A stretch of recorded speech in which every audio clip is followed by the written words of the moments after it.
There are things in life we just love to do, we feel good about doing, which give us joy.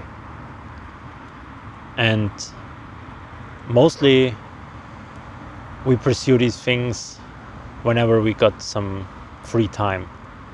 We see those that make us feel fulfilled. We do those activities that make us very energized and happy to be here. And all of these things we are doing, whether it's time with someone else or time with ourselves, is time that is not being directly exchanged most of the times.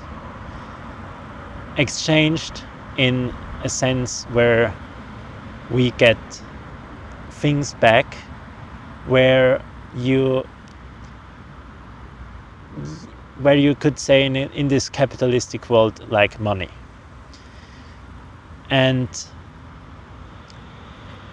not getting money for something back shows us what life is, what life can be within ourselves.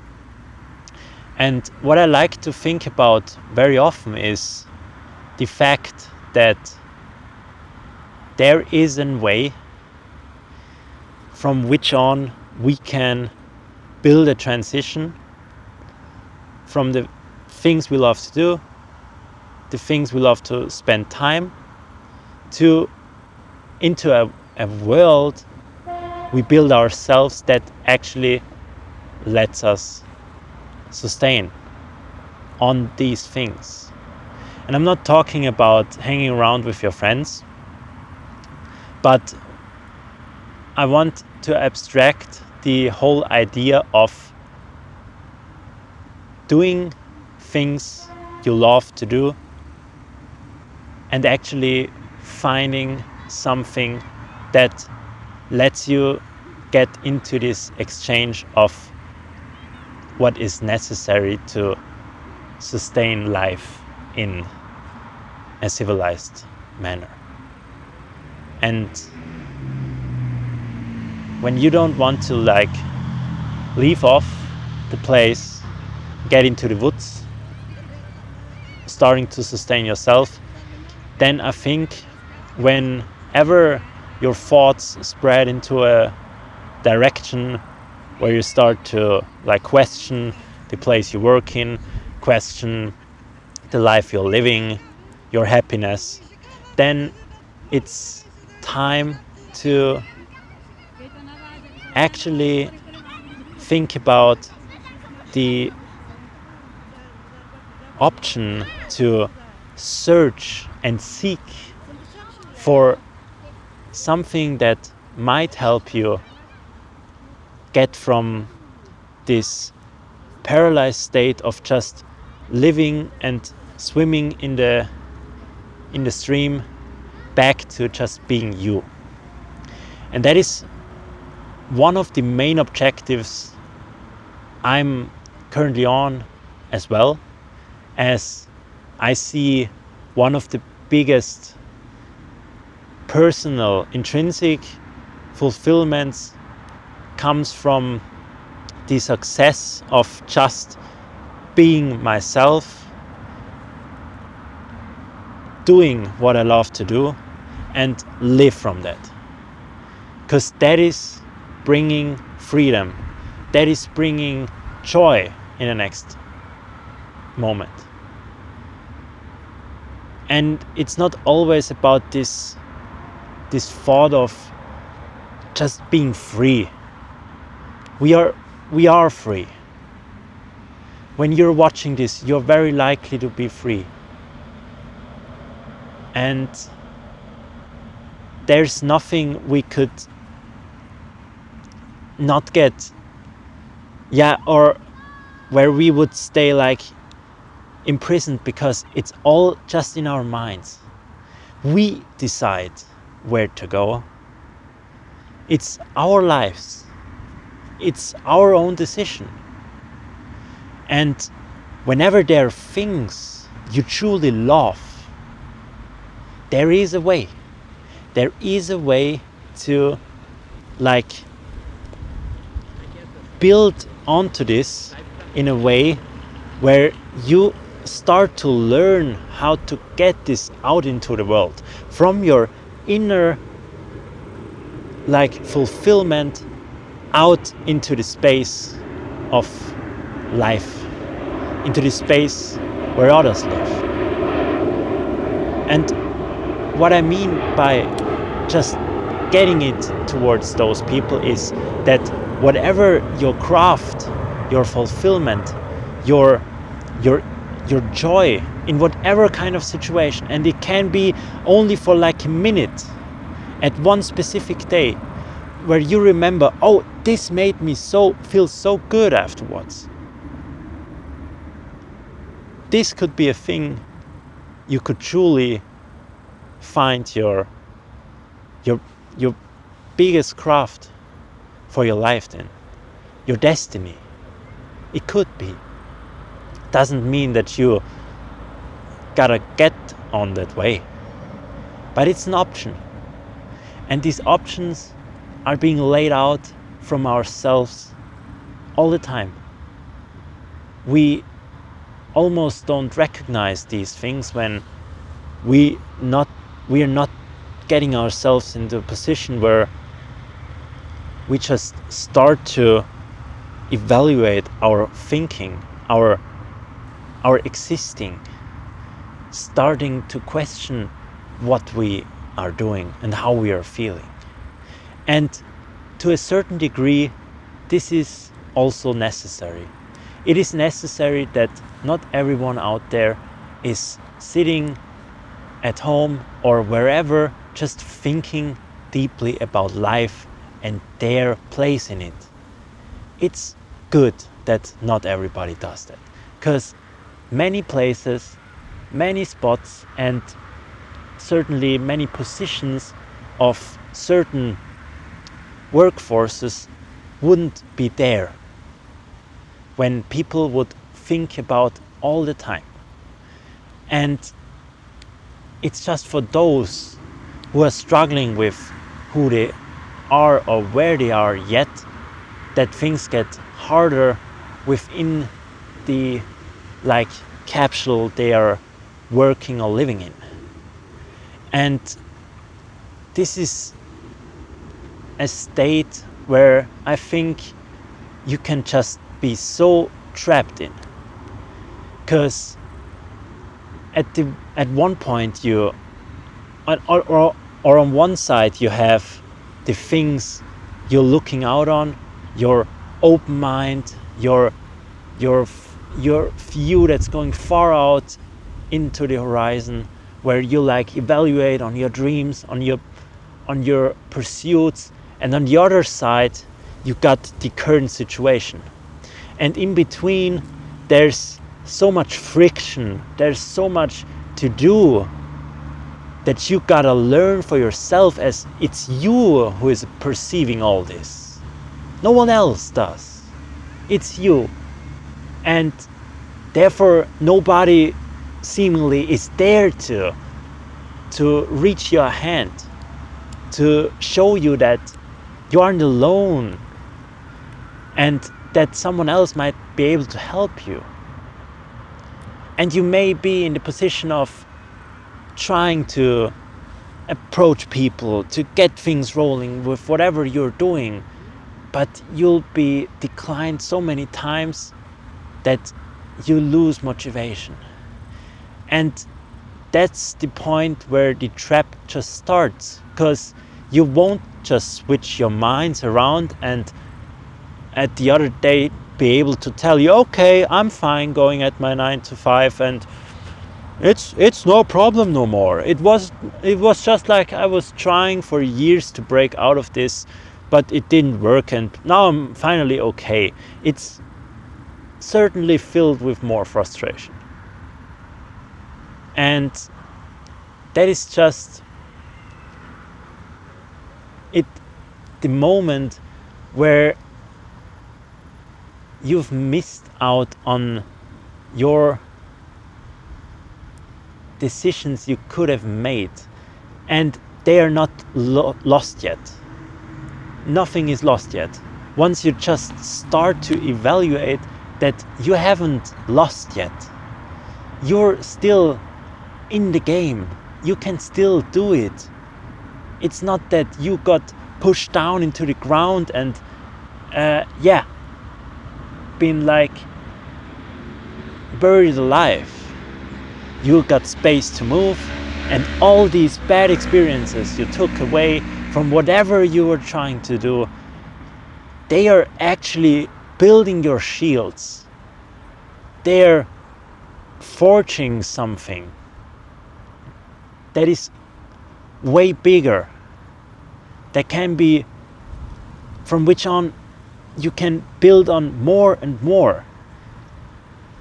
Even though you might think that you've gone through all the options, when not looked at in the way of you've tried this, that and this, and now there's nothing left no more, and I'm certain that it's not working, when not looked at this way, but from the other side, where you just start to tell yourself, okay, I've seen this, I've seen that, I've come to these conclusions, but now I understand that I'm not far enough yet, and I gotta even dig deeper, digging deeper into these spheres that seem so distant, especially when you've tried so much.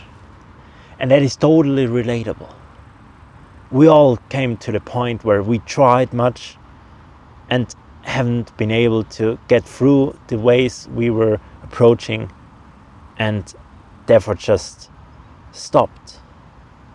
But as mentioned, when looked at with the experience you take from it, things just change. So coming back to the ability of actually making the things you love to do the things that are able to sustain you, when you haven't grasped it yet, or haven't found a clear way to, like, say, monetize on the things you love to do, then you might have not abstracted all that is lying within that specific thing that makes you fulfilled. Because I think the power and the energy that's coming from deep within yourself, from the fulfillment you get from something you do, is actually always in charge of opening up a possibility for you to make something big out of it. And when it's not something big, you will still be able to find a way to just get something back. Once you start sending it out there, and you can only send your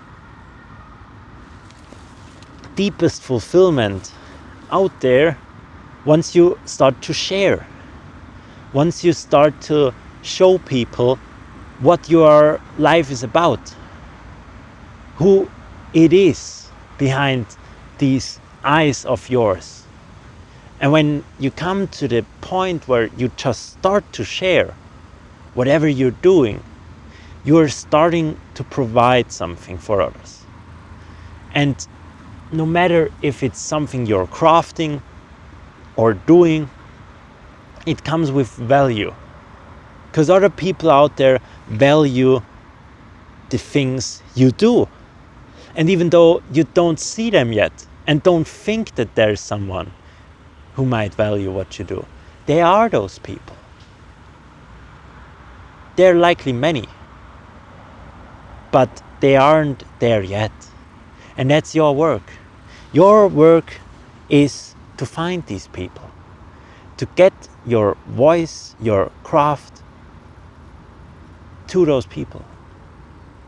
And so this involves knowledge. And in today's age, we got tools. We got loads of stuff we can use. So many things that the overwhelm is quite high.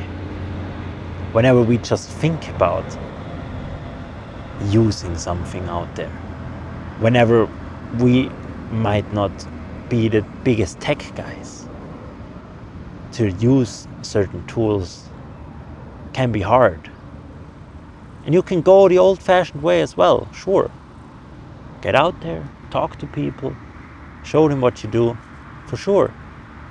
But don't miss out on the possibility of showing what you do.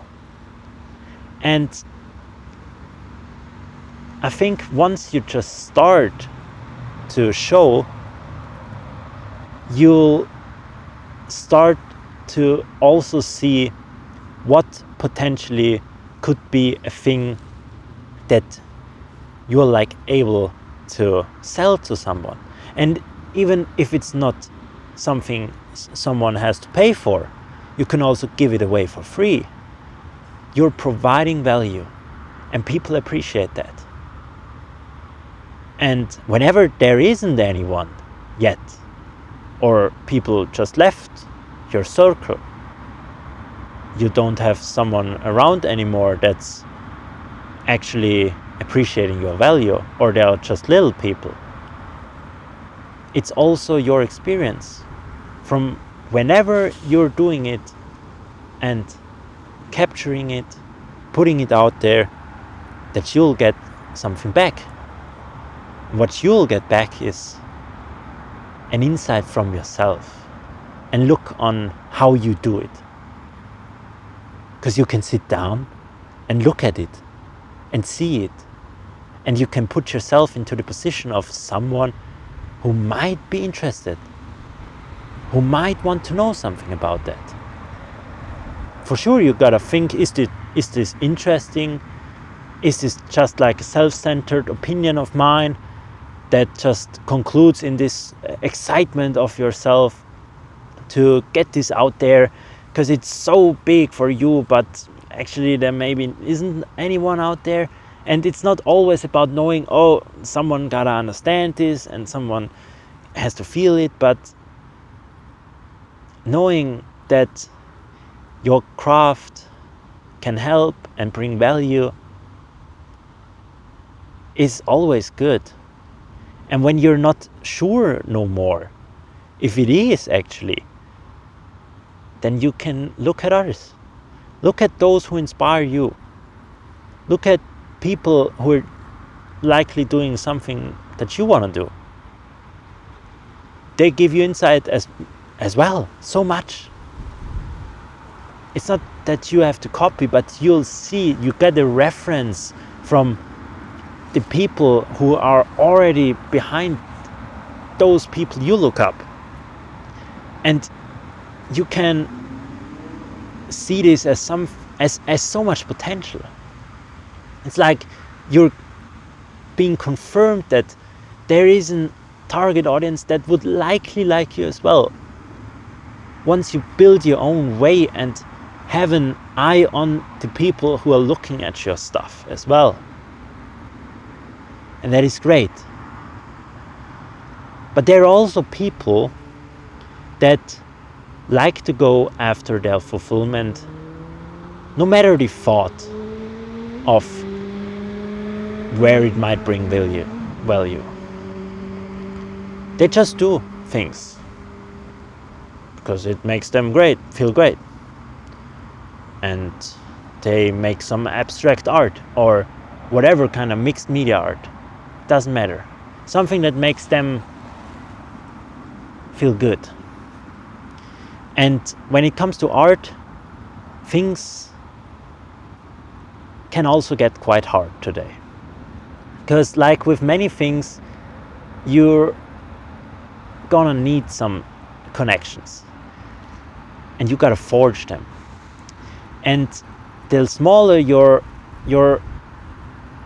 niche, even though I don't like that word, especially in the art context, is, the more work it's gonna be to get yourself connections. So every little connection you might have can be from value. And you can help yourself or help each other. So there's a way, I'd say. And when it's not like being blown up into this sector of actually trying to monetize on what you do, then finding the thing when you're not there yet, maybe. Finding the thing of what makes you fulfilled carries the potential, carries all you might need.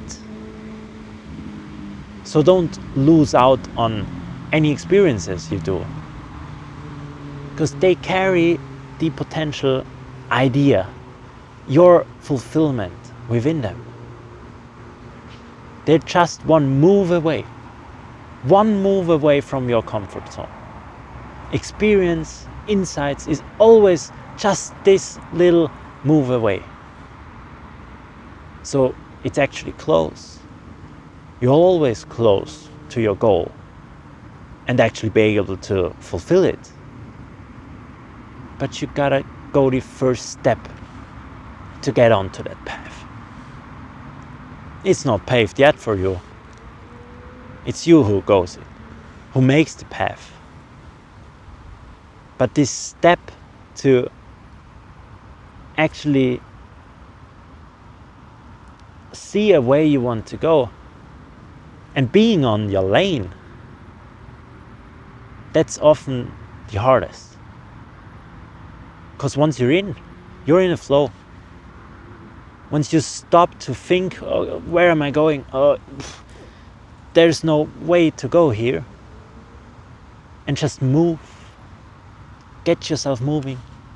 Being on that path of yours, that's gonna give you back all these experiences. And you will want to go further. And the experiences you made back then will be carried further. And you will be getting more brave and will be jumping through territory you've never thought you would. You will. But you gotta pave your path first. So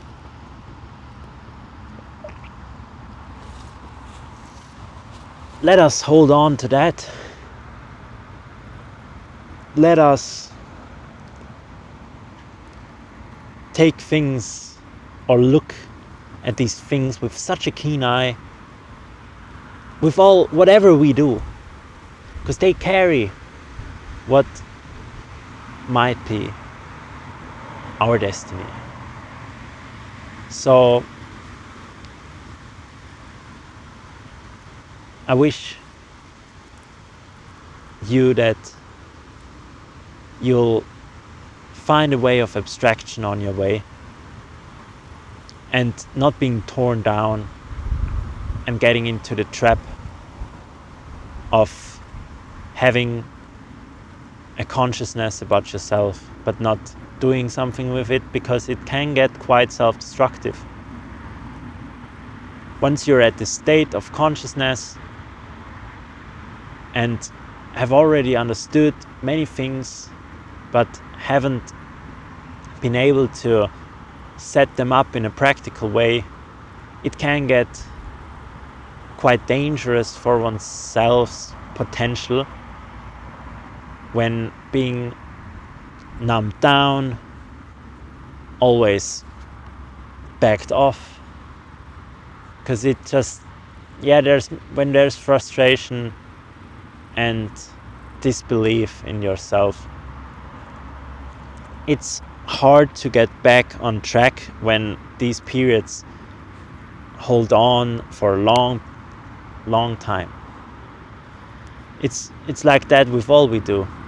When a certain habit can be physical or mental, when they persist for a specific amount of time, it's like the concrete molding in it and drying. You gotta need other machinery, other tools to break this up, and it won't be fluid so easily no more. And this fluidity in life, this agility to be, do, see, feel, perceive, is the potential. So don't lose it. Don't give it out your hands, because it's yours. Stay on it, okay? You can do it, okay? I believe in you.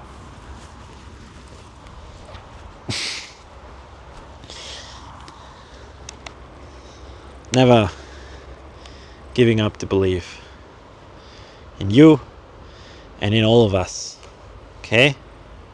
So that's why I came back to my favorite place here, because I know you maybe also like that place. It's close to my home, it's easy accessible, and it's full of life. We are only able to appreciate when we are around it.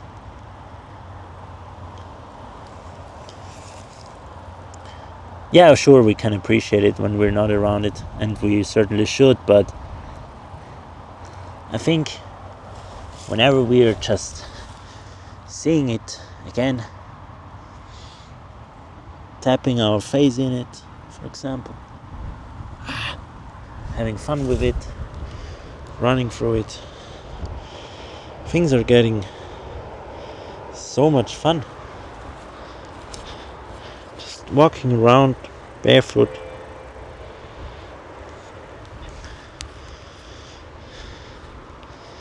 enjoying the breeze of life. It's just can be good. So choose your lane, okay? All the best to you. See you very soon. Thanks for tuning in for so long. Bye bye.